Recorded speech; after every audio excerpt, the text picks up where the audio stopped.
Hello and good day to you. This is Tracy Harrison from the School of Applied Functional Medicine. Today I want to jump right into the world of supplements. There are certainly many branding challenges that functional medicine has today in the wide world of progressive healthcare. And one of them is around the topic of supplements. Unfortunately, there are way too many there are many patients out there who have had exceptionally excellent service delivered through the functional medicine lens. Just really excellent scientific prowess, clinical application from their practitioner, and specific targeted short-term usage of specific supplements. But all too many people have also experienced an implementation of functional medicine that is a bit short-sighted. It's a lot of expensive testing to determine gaps that dictate a long list of supplements that can be potentially really overwhelming. And on top of that, if people just end up with a long list of supplements that they should be taking in response to a long list of test results, it's really easy for their bodies to get overwhelmed. At SAFM, we teach from a clinical intervention viewpoint the importance of thinking about the interconnected disease dynamics in a unique case being a bit like an onion. And you can't peel every layer of the onion at the same time. You'll have a mess on your hands. You peel an onion one layer at a time, or maybe when you're well into one layer, you can start working on the next one. But you don't want to be supporting a patient and asking their body to really replace polypharmacy with polysupplementation and try to boost immune function and kill pathogens and heal the gut and boost detox and rebalance hormones and relax. Oh, and deal with heavy metal toxicity all at the same time. The body won't do it. It's one of the biggest problems in the practical application of functional medicine, that too often we're trying to be aggressive. We're trying to seek to get disease dynamics, a whole basket of them, to be reversed simultaneously. And the body doesn't work that way. It tends to lead to a lot of dissatisfaction, both on the part of the patient and the practitioner, rather than learning to take a step-by-step, logical, customized progression in reversing disease dynamics for a unique individual. And so my first pearl for today is really about always knowing why you're recommending a supplement. In my view, there are only three reasons you would recommend them. One of them has to do with rapid relief. It has to do with short-term targeted supplementation for a very particular purpose, largely to bring about suffering relief, right? Symptom relief. And contrary to a lot of practitioners who focus on avoiding, symptom relief is just temporary and it's not as important. But supplement relief, some degree of rapid relief, is absolutely essential for galvanizing your patient's belief in your capability as a practitioner, and also galvanizing their belief and activating a placebo effect in their body's ability to heal at all, especially if they've gone to practitioner after practitioner and they're feeling quite jaded about the possibilities of whether they can finally find some solutions and finally start to feel better. So rapid relief is important. And there's all sorts of rapid relief solutions out there, whether it's magnesium citrate in order to help people with mild to moderate constipation. Magnesium citrate, especially with quite a bit more hydration, can be incredibly effective for restoring at least moderate regular bowel movements. Things like using a carminative herb formula, such as peppermint or ginger or fennel oils. Carminative herbs help to break down gases that have built up in the intestinal tract that can cause bloating, that uncomfortable distension, which if you're struggling with it on an ongoing basis can be incredibly uncomfortable. And of course you want to get to the actual root causes of why is this person bloating bloated on an ongoing basis, right? Certainly, the carminative herbs may provide some rapid relief, but you need to buy some time to actually allow you to get to the true root causes, which tend to be either one of the three M's, right? Microbial in origin, right? Some type of dysbiosis that is generating excessive levels of gas as a natural metabolic byproduct from some type of overgrowth. Or maybe that bloating is coming from a menstrual cycle, right? That's the second M, right? Where there is too much of a localized inflammatory surge based on strong PMS symptoms that can cause bloating and distension as part of a menstrual cycle. Or it may be that bloating comes from the third M, which is maldigestion, where maybe there's exocrine pancreatic insufficiency. And those can be root causes, and those root causes can have upstream drivers. But rapid relief for bloating that comes from dysmotility can be really quite helpful for people who have that I feel pregnant and I'm not, distension and bloating. But rapid relief is for a certain period of time.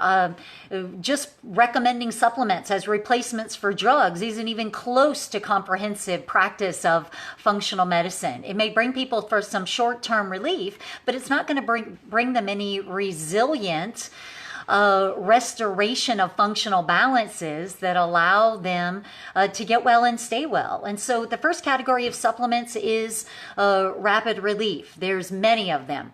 The second category is targeted supplementation to address a disease dynamic, right? So we're talking about the three M's for bloating, right? Well, let's deal with those as potential dynamics that are at play. And while the carminative herbs may be rapid relief, if we want to delve more richly into what is at play behind the scenes, maybe an individual is struggling with menstrual bloating, as I mentioned earlier, and that's a particular variety of bloating that they're experiencing.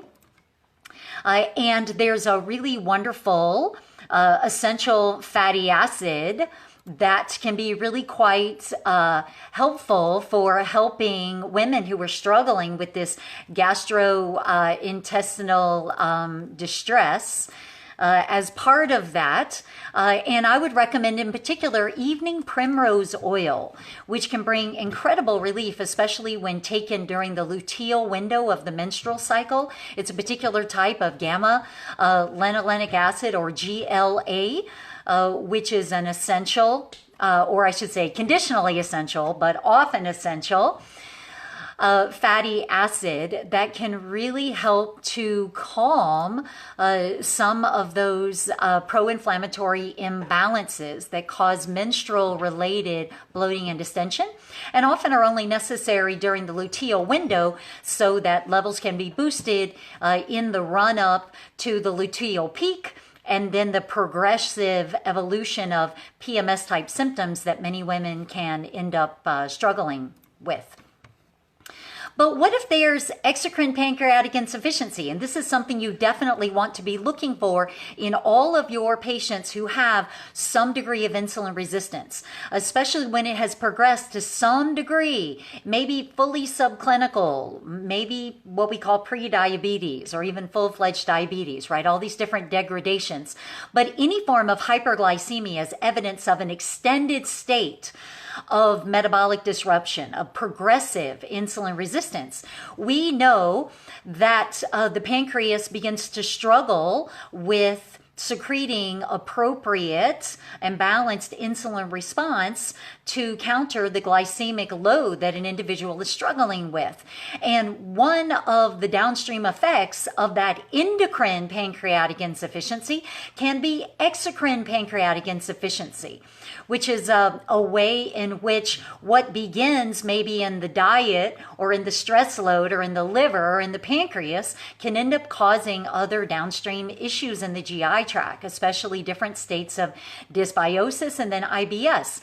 Because exocrine pancreatic insufficiency means we're not going to be putting out enough digestive enzymes in order to appropriately break down our foods to allow for optimal isolation of nutrients and then absorption of those nutrients in the intestines.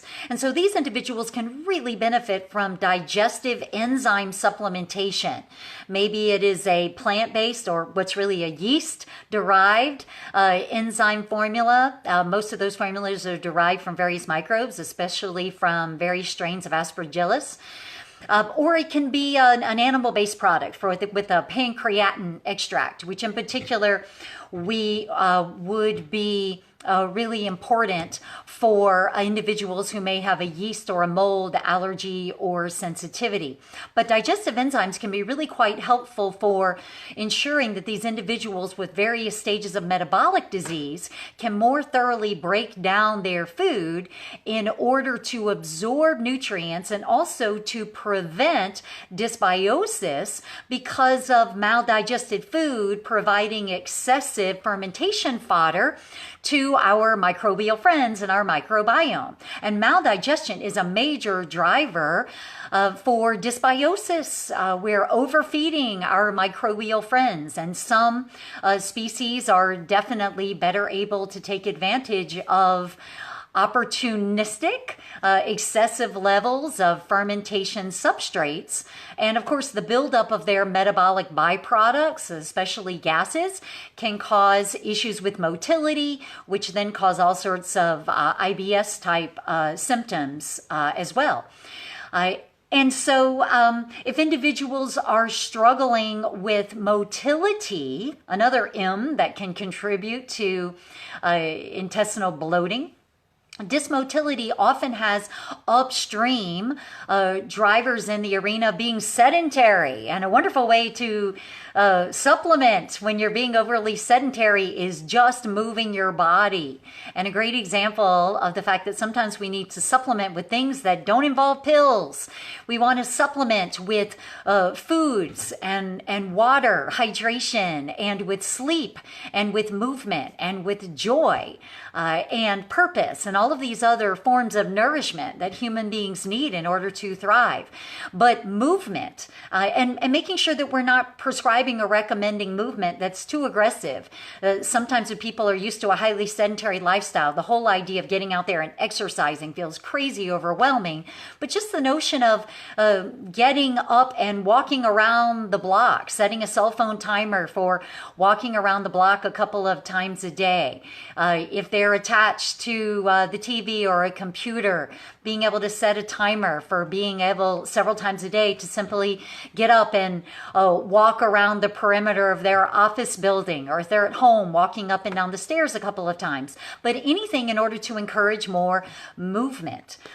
In addition to that, if there are dysmotility issues, we want to think about looking upstream for whether or not individuals are struggling with hypothyroid. We often associate constipation as being a symptom of hypothyroid function, but often there are other aspects of dysmotility that come along for the ride with hypothyroid function. And the classic intestinal distension and bloating is a common one. And this is where also the use of bitter herbs, different mixed bitter herb formulas, but things like gentian, especially taken as a tincture, can be really quite helpful for simply speeding progressive motility and normalizing progressive motility throughout the GI tract.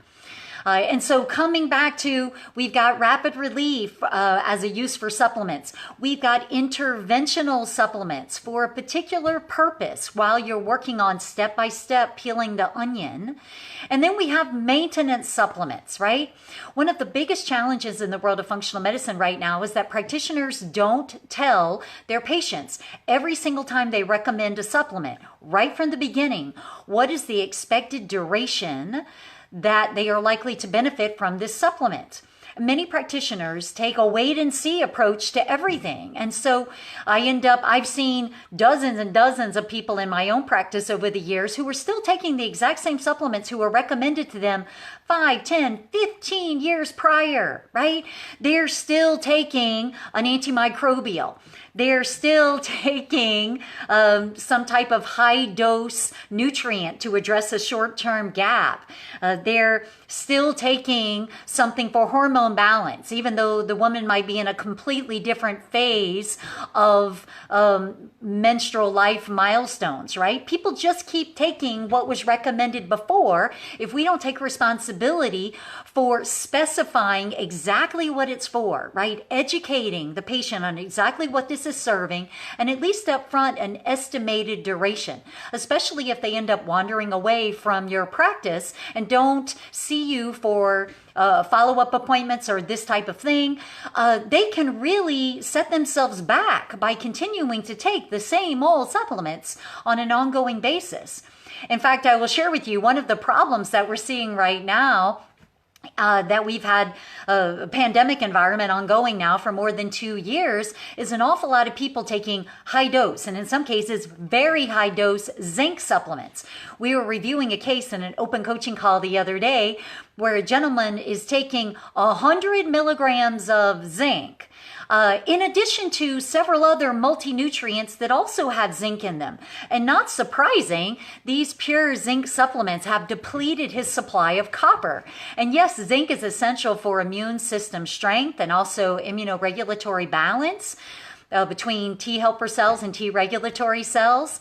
But zinc is just one of multiple minerals that human physiology depends on, and many different minerals compete for absorption, both at the gastrointestinal as well as the cellular level. And if you keep taking too much isolated zinc as a supplement, you can deplete other minerals. And this gentleman was a classic example of the unintended depletion of copper. Copper essential for so many different functions in the body, in particular for ensuring optimal iron absorption, for being able to fuel a number of different critical enzyme pathways, such as for superoxide dismutase. We need copper just as much as we need zinc. And so short-term supplementation with targeted zinc in order to ensure that we boost innate levels for becoming optimal is a wonderful intention. But patients need education to understand the expected duration and what some of the potential contraindications might be. This component of education is really key so that they don't unintentionally keep using supplements that not only stop being effective, they become counter effective. But I want to jump over and the pearl there is to ensure that you know why you're using a supplement, to ensure that you educate about purpose and about duration. And I've shared here also in the process of delving into this bit of wisdom, a number of different tools for dealing with bloating. And bloating is a great example of a highly annoying symptom where a patient that you're serving could become incredibly enthusiastic and confident and inspired about working with you because you helped them to get some rapid relief from bloating, even while you were step by step working on the actual root cause resolution of that disease dynamic. But I want to continue some other supplement missteps and recommendations. One of them has to do with probiotics. We've been talking a lot about histamine lately. Certainly histamine has been a hot topic throughout the pandemic.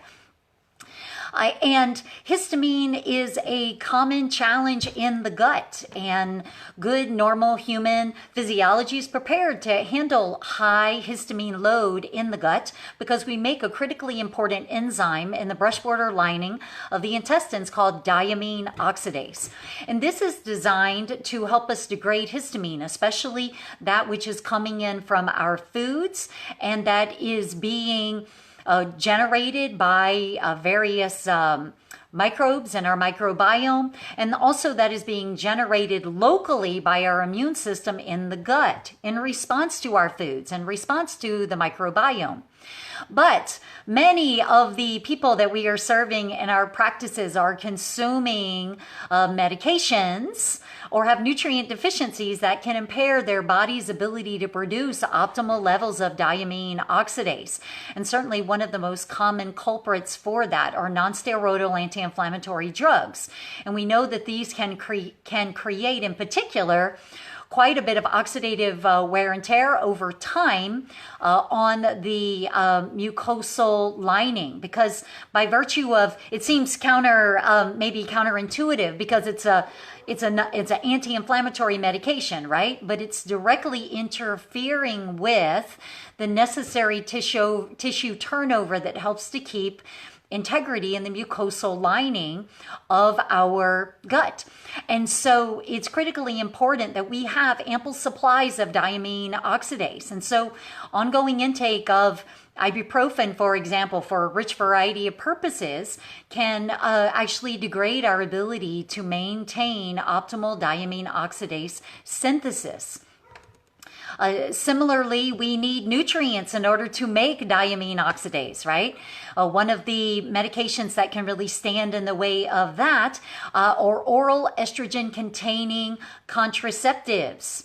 And this is a medication that we know with continued use can deplete sufficiency of a number of different nutrients, such as B vitamins, in our biochemistry, and we need vitamin B6 in order to synthesize a number of different critical enzymes, including diamine oxidase. And vitamin B6 is the nutrient that is perhaps most likely to be depleted over time with continued use of oral estrogen-containing contraceptives. And so it becomes particularly important that we help individuals who are using these forms of contraceptives to ensure sufficiency of vitamin B6. It is a B vitamin that people can be really quite sensitive to. So not too much, but also not too little. Vitamin B6 is perhaps the B vitamin that we most recommend that you start nice and low and slow, probably no more than about 10 milligrams in a daily dose, in order to ensure that it's well tolerated. People's needs for vitamin B6 can vary dramatically, and excessive amounts of B6, especially the pyridoxine form of vitamin B6, can actually build up in the blood and contribute to dynamics like peripheral neuropathy. And so it's important that we have enough vitamin B6, but not too much. But I'm sharing with you here also some key pointers with regard to looking at the downstream pharmaceutical nutrient interactions. And so certainly, as I've mentioned, there can be issues with NSAIDs, there can be issues with oral estrogen-containing contraceptives.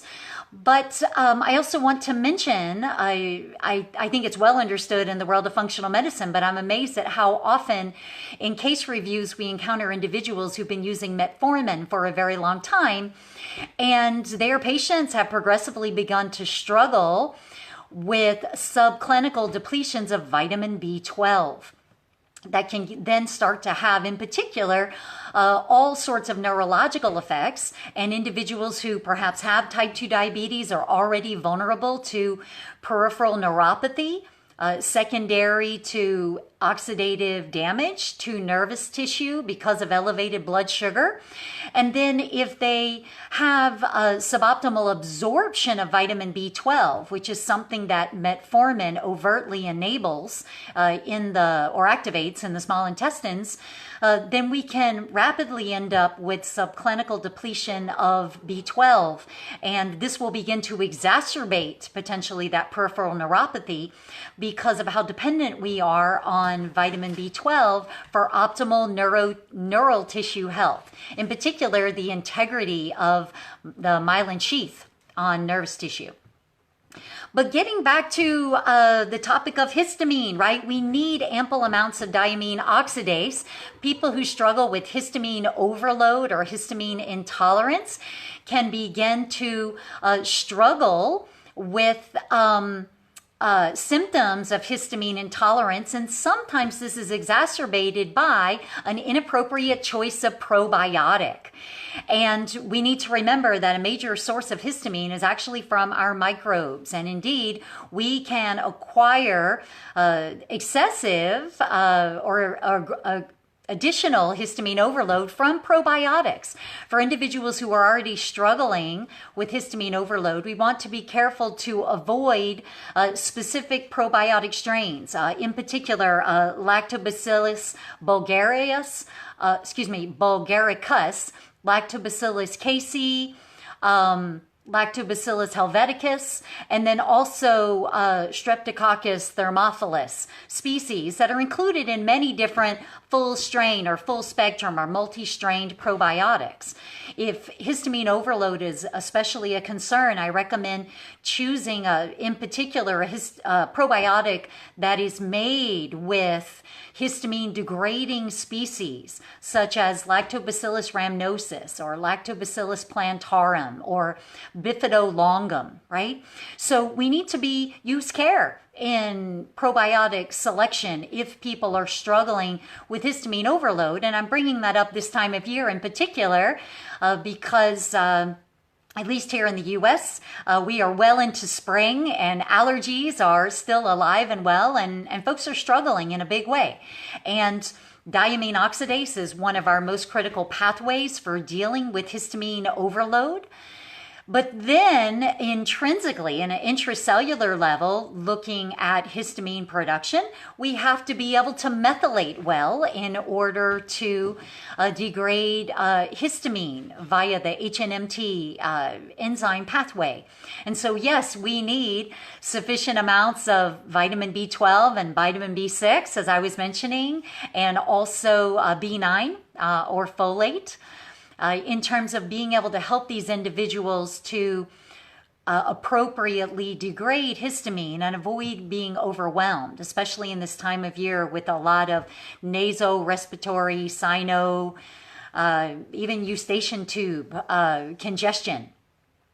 Now, this also allows me to jump over into a related topic, which is quercetin. Quercetin is a wonderful phytonutrient. It's a natural extract from plant foods like apples and onions that has long been honored in the functional medicine world as a particularly effective supplement for individuals who are looking for some antihistamine support.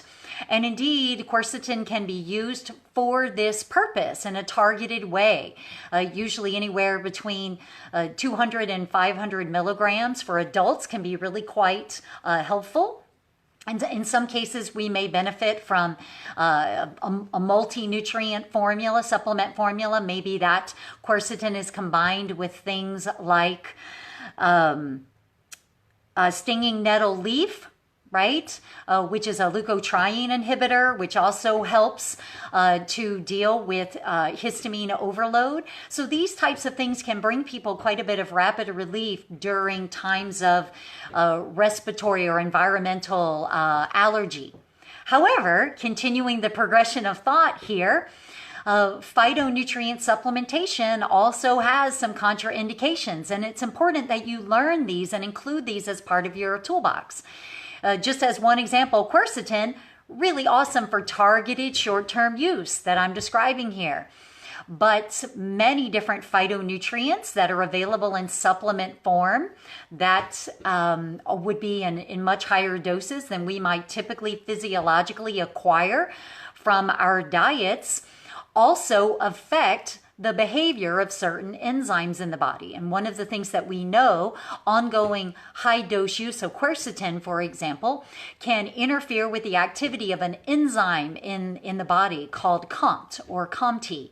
And this particular methylation dependent enzyme pathway is really important for estrogen metabolism, for being able to turn potent hydroxy estrogens into the less carcinogenic and less estrogenic methoxy forms of estrogen metabolites. And so we want this pathway to be alive and vital and active in order to support good, healthy estrogen metabolism. And we want to be aware of where ongoing high-dose supplement use can potentially interfere with the optimal activity of some of these enzymes. So the COMT pathway is particularly important for estrogen metabolism.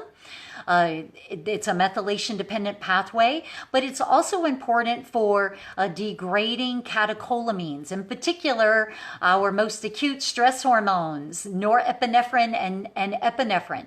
So this is a great example of how functional medicine is optimally practiced, not by using handy-dandy charts and standard protocols where everyone's treated the same way and everybody gets the same recommendations. I think that is an easy misstep, a common misstep, but it is not giving the patients in your practice the keen customization of functional medicine insight that they richly deserve.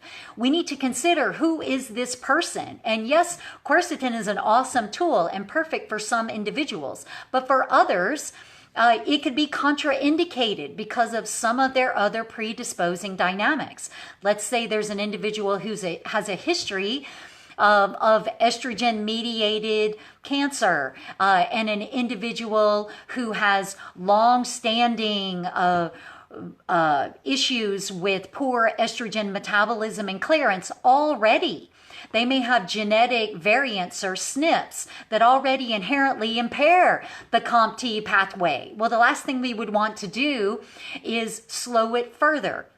And so this doesn't make quercetin as a supplement optimal for everyone or evil for everyone. It's a tool, and tools need to be customized for a unique individual. And I think it's imperative that practitioners learn the full spectrum of contraindications and that sort of nuance, devil in the detail considerations about every single supplement that you include and regularly use in your toolbox. Quercetin is great for individuals who might be struggling with chronic allergies, with particularly acute nasal respiratory allergies, maybe people who have ongoing asthma. That's a different basket of primary disease dynamics than individuals who have highly debilitating PMS and menstrual cycles with long, clotty bleeding, or who maybe have, like I said, a long-standing history of estrogen-mediated disease because of poor estrogen metabolism and clearance. It's imperative for us to consider who is this person when we are considering what supplement might be of most use to them. Another awesome and very popular phytonutrient is curcumin, which is an extract or curcuminoid from the root and herb turmeric. Curcumin has been well demonstrated in innumerable studies at this point to be a really powerful anti-inflammatory and has many possible clinical applications, including, for example, chronic joint pain. It can be really quite helpful for that. However, it's also true that curcumin can overtly interfere with the absorption of iron, especially in sensitive individuals excuse me, who have certain genetic variants. And so again, we want to question, who is this person? If an individual is not struggling at all with iron sufficiency, has no challenges with regard to microcytic anemia, then we're not concerned with maybe that particular nuance with regard to curcumin supplementation. And so we would confidently recommend it. But for an individual who has some chronic joint pain from arthritis, and they need some anti-inflammatory support in order to address that while you're working on identifying and intervening with the actual root causes at play, you would not recommend curcumin if someone also has coincident iron deficiency anemia. It would not be the best choice. You would need to refer to your rich toolbox of supplements, and you might choose something like boswellia, which has also been shown to be particularly effective as an anti-inflammatory for joint inflammation and pain, and doesn't have these same concerns with regard to impairing iron absorption. Similar questions often come up exactly about the difference between whole herb turmeric supplementation versus curcumin, right? Well, again, who is this person? Some people don't like supplementing with pills or tinctures or powders. They're not open to that. But they're very open to targeted food recommendations and supplementations. And so adding a good targeted herb or, for example, fruit or vegetable recommendations, right? Boosting sulfur in the diet with cruciferous vegetables. Or, yes, boosting curcumin in the diet via turmeric. Assuming that they tolerate the turmeric well and that they have a good digestive function so that that curcumin could actually be absorbed, and their need for it is relatively low or mild because the bioavailability of curcumin in turmeric is really quite low. It could be a great fit. Except, what if people are already struggling with oxalate overload? So we know that turmeric root, which is what we're consuming in the herb as a powder, whole turmeric has quite a high content of oxalates.